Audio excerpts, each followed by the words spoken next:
we have Bruce, who is a giant snapping turtle that lives under our dock, and he loves sausages.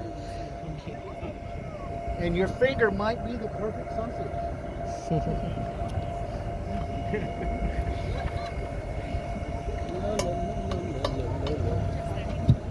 Thank you, folks. Good evening. Thanks for being aboard. My name is Captain Toby. I go by the dock name of Captain Toby Wan. And Han Solo, Captain Han Solo, he is on the Little Star. So we're still waiting for Leah. She hadn't shown up yet. So how many people on board right now are not from Texas? Nice. How many people are out of the country? Okay, so this is a good one. How many people have been to Austin before? Okay, well, welcome back, and to the rest of you, welcome to ATX, to Austin, to Silicon Hills, and most people don't know the Violet Crown. Now, it's called the Violet Crown because a writer, O. Henry, that was his pen name. His real name was Albert Sidney Porter. And he was an educator here in Austin for many years during the early 19th century. And he named it that because there is a meteorological phenomenon that happens over central Texas where when the sun starts to set, you'll see a purple hue that goes all around the city. And so you might see that if you're up on 2nd Street and you see a theater called the Violet Crown Theater. Same thing. So a few things that I'd like to tell you how much Austin has changed. Austin is the home of Willie Nelson. It's also the home of Matthew McConaughey. Hey, hey, hey. And now Elon Musk. But also, these three buildings, this one particular, this tan one with the pyramid, and the one in front of us, it looks like a step pyramid, and this other one that looks like 3 pyramids, but it actually has the nickname of the Crayon Building, because it looks like 3 crayons stacked behind each other. The other one, we call it the Ziggurat Temple. And then the tan one with the pyramid on top, we call that the Illuminati Building. And the reason why is because we had a guest on board, said, "Sir, I've worked in that building for over 20 years and I've never heard anybody call it that." And I said, "Ma'am, no offense, but that's exactly what the Illuminati would say." So we looked at each other kind of strange and we went about our business. But one of the things that I'm really impressed with some of our architects that are here in Austin, because everybody tries to one-up everybody else, the J.W. Marriott, if you look at it closely, it almost resembles a rose lattice over a building. Now, it's a optical illusion because that is a flat surface. And the reason why I say that is because that black line that goes from the top of the blue glass all the way down to the bottom is just a painted line. Yes way. So also we've got this tall building called the Austonian. Now originally they wanted to put a cowboy hat on the top of that building, but they found out through wind tunnel tests that that wasn't going to happen. But now it has a beacon at the top that we call the bat signal. And it will go off as the bats are taking off, and it will turn off when the bats are gone, telling the rest of the city that the bats are gone. Don't mind coming down unless you're coming down to 2nd Street or 6th Street to have some libations. Now this is a park. Can anybody tell me what the river is named? No, it's the Colorado River. I would have also accepted the Lake Ladybird. I would have also accepted Lake Austin. And one that, for you history buffs, was named by the Spanish explorers who came out of West Texas into the hill country and came upon this river coming out of the Permian Basin up around La Mesa and Lubbock. over 750 miles, almost 1,000 miles north. They called it the Brazos de Dios, or the Arms of God. Because if you've ever been to West Texas, folks, there's not much there. It's a big desert, and there's no water. So if you came upon this after traveling around in the desert for a while, it would be like being delivered into the arms of God. So you'll see this giant mural. It's one of the biggest murals in the state. It's certainly the biggest mural in the city of Austin. And it was done to commemorate the 100th anniversary of women's suffrage, or the 19th Amendment, the repeal of the 19th Amendment, giving women the right to vote. On it has a bunch of slogans that were popular at that time. Other people are wondering, well, why does it have a big picture of Wonder Woman? I'm like, okay, so obviously you're not a DC fan. The reason why is because she was the first woman to be portrayed in a popular comic book, and also for 1933 to be wearing shorts like that was quite scandalous. But you're not going to tell Wonder Woman because she really doesn't care. Now, you all know who the famous artist is, Banksy? Yeah, well, he didn't paint that. It was actually painted by Shepard Fairey. And Shepard Fairey, you might know him from his Obey clothing line, where he would had a poster with the words Obey, and with Andre the Giant, the former pro wrestler. He also did the campaign poster for then Senator Barack Obama.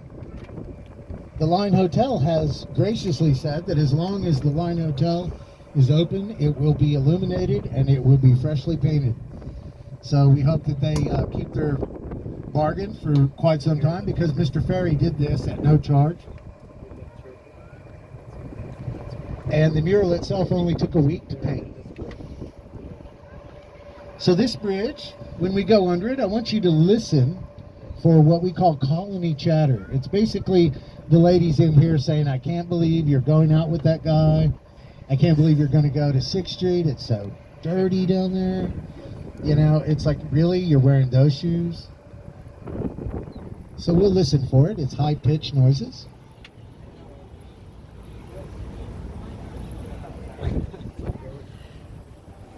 Wrong kind of bad. So this bridge is called the Ann Richards Bridge. It's also called the Bat Bridge, or the Congress Avenue Bridge. It was built in 1900, and in 1985 it was redesigned using off-the-shelf I-beams. And without the city of Austin knowing what they were doing, they came up with the perfect environment for the Mexican free-tailed bat. Now, the Mexican free-tailed bat, the colony that lives here, is mostly female. And we just went under what we call the creche. And that is where mama drops off her babies, so that way she can go out and hunt. And so what we're going to look for in one of these arches, generally starting on the far end, will be what we call a murmuration.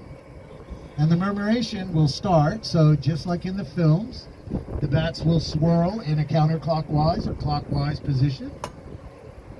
They're basically pumping each other up, finding their wing chick, trying to figure out what's going to go on, how far they're going to go out. No, I don't want to go over there. I'm really tired of flying like 70 miles just to eat bugs. And that's what they do, folks. Every night, these ladies will go 120 miles round trip just to have a snack. Now, our large boat, the Lone Star, that you might have seen earlier, that boat is almost 12 tons, and these creatures will eat that in one night. So when they found them in 1985, when they built this, redesigned this bridge, they didn't realize that what they were doing was building the perfect habitat. Because this habitat is 18 inches deep by 2 inches wide, and it maintains a constant temperature of about 85 to 90 degrees, even in the summer. Now they only come down here for the spring and the summer. So most of the chicks that are being born right now were actually conceived in March, possibly February. Now they're not that big.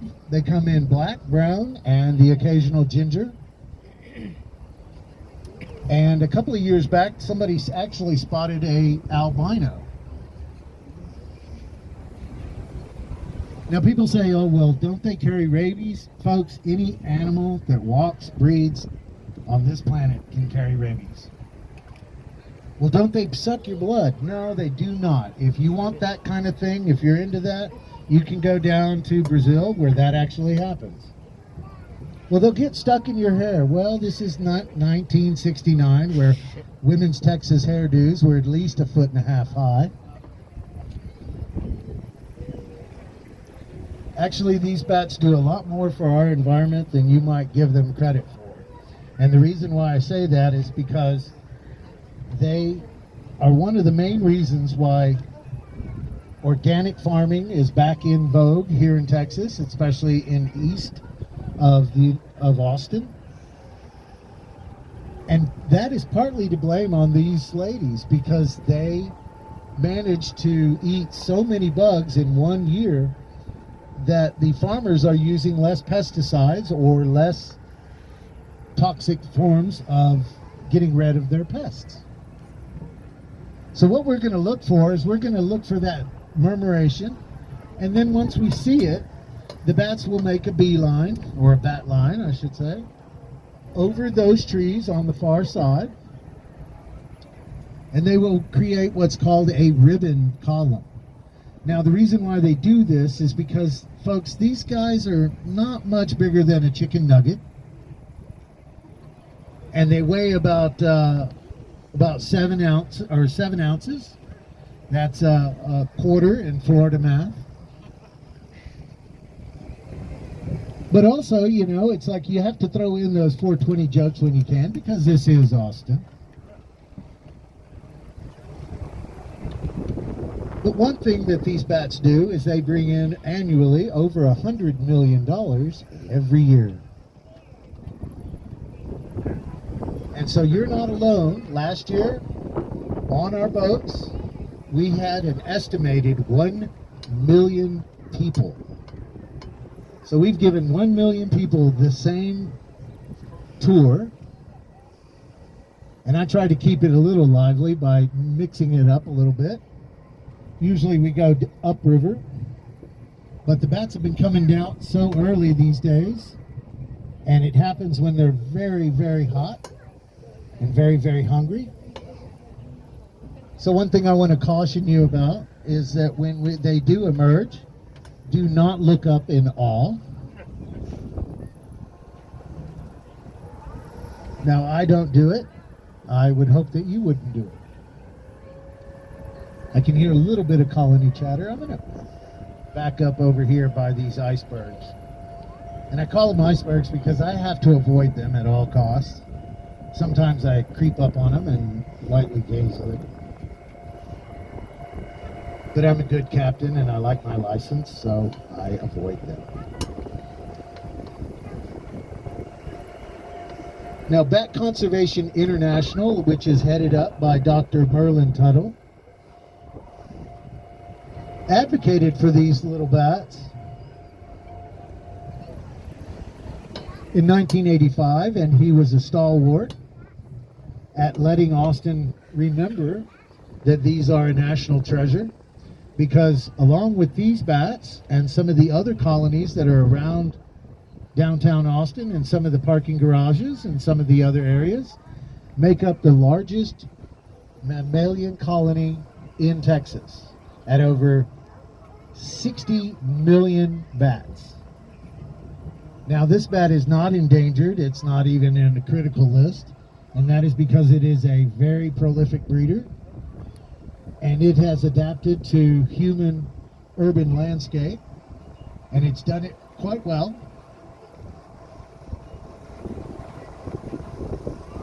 And don't be afraid, folks, if they come right over the boat. They won't get much closer than about maybe 10, 15 feet.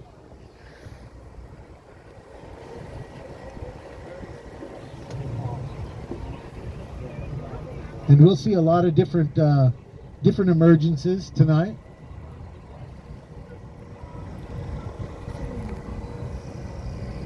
It kind of reminds me of that new song on the radio by Lizzo that says that they're coming out tonight. They're coming out tonight.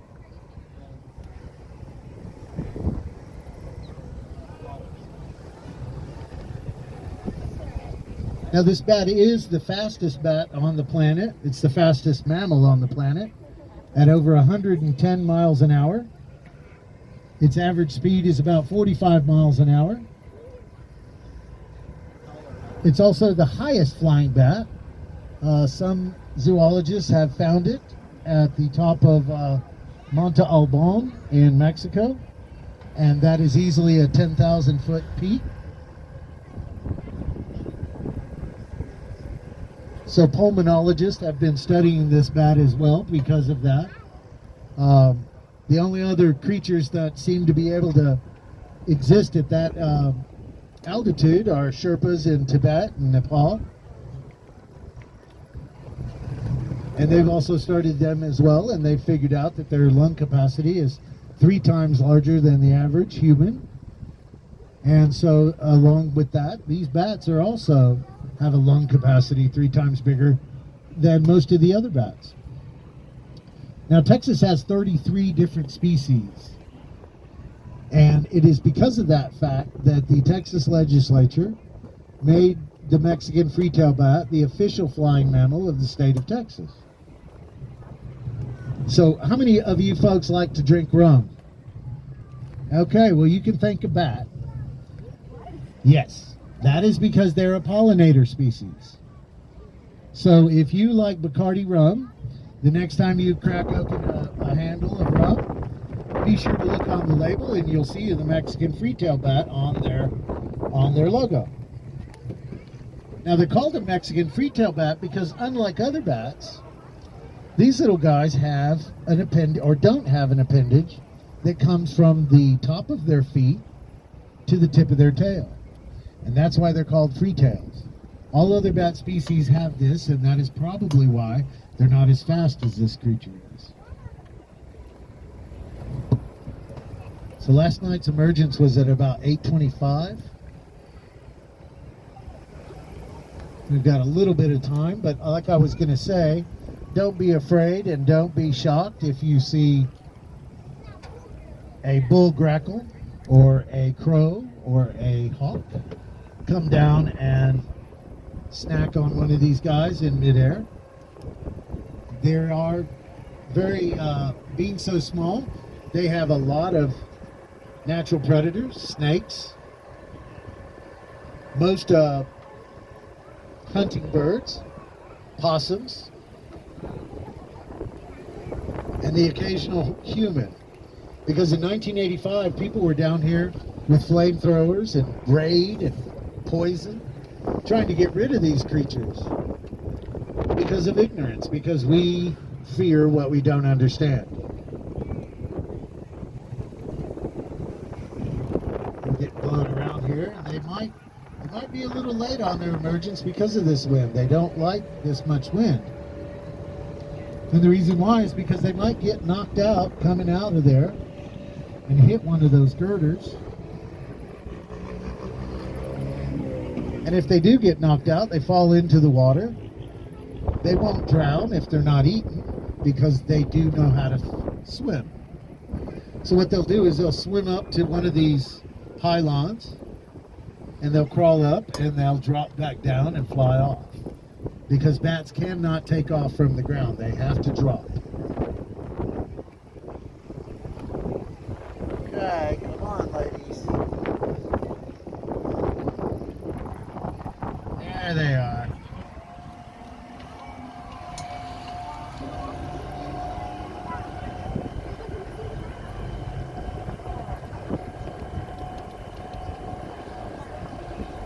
So they will follow this column. I'm going to stop right here because I want you to be able to see the column as it goes down the river. Now that column is actually picked up on radar. ABIA will speed up or slow down some of their approaches and takeoffs so that way they can miss these ladies when they go by the airport.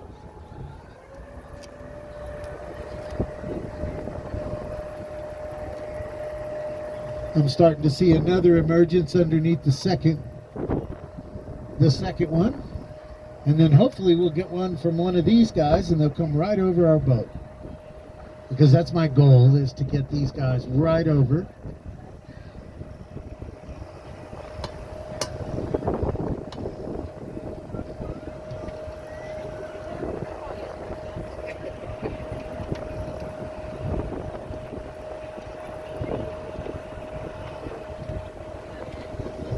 Now if you take the distance of this, here they come, right over the boat.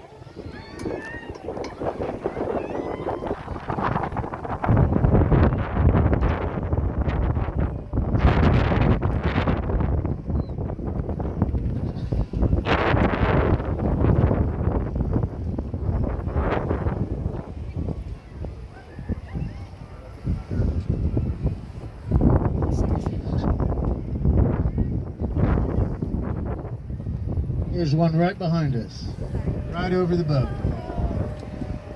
So like I said, when you look up, don't look up in awe. Just be thankful they're not elephants.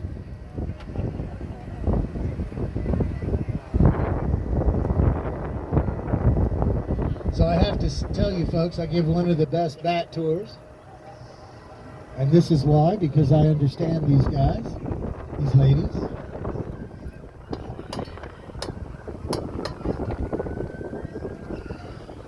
Because like most of these bats, they're native Austinites, and so am I.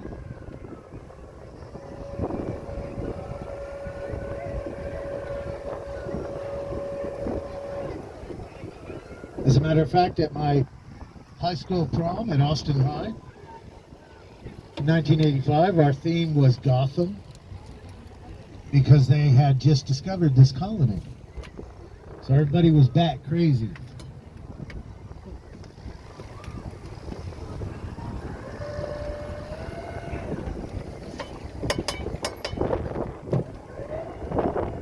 Turn around here so you can see this column going down the river.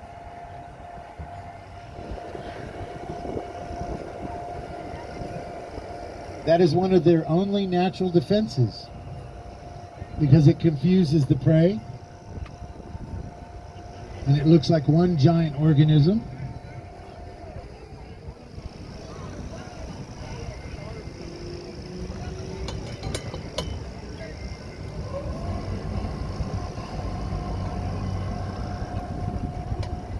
So if you look above the trees, you'll see what I was talking about with the violet crown.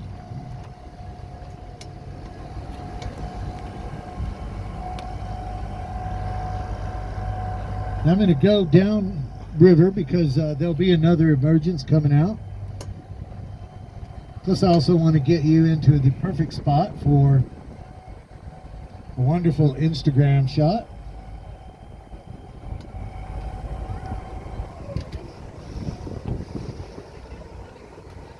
So you can still see that column going down the river.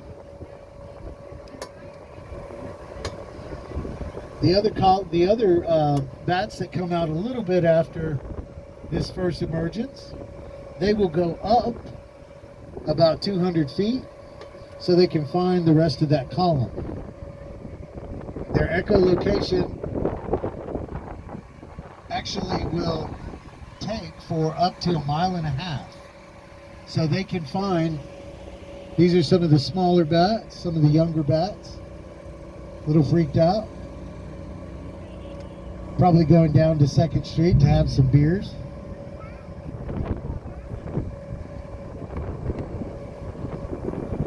So you can still see the columns off in the distance over here on your right hand side. You can see them all the way down the river. You just have to look right above the tree line. Looks like a smudge on the clouds. That's actually the bat.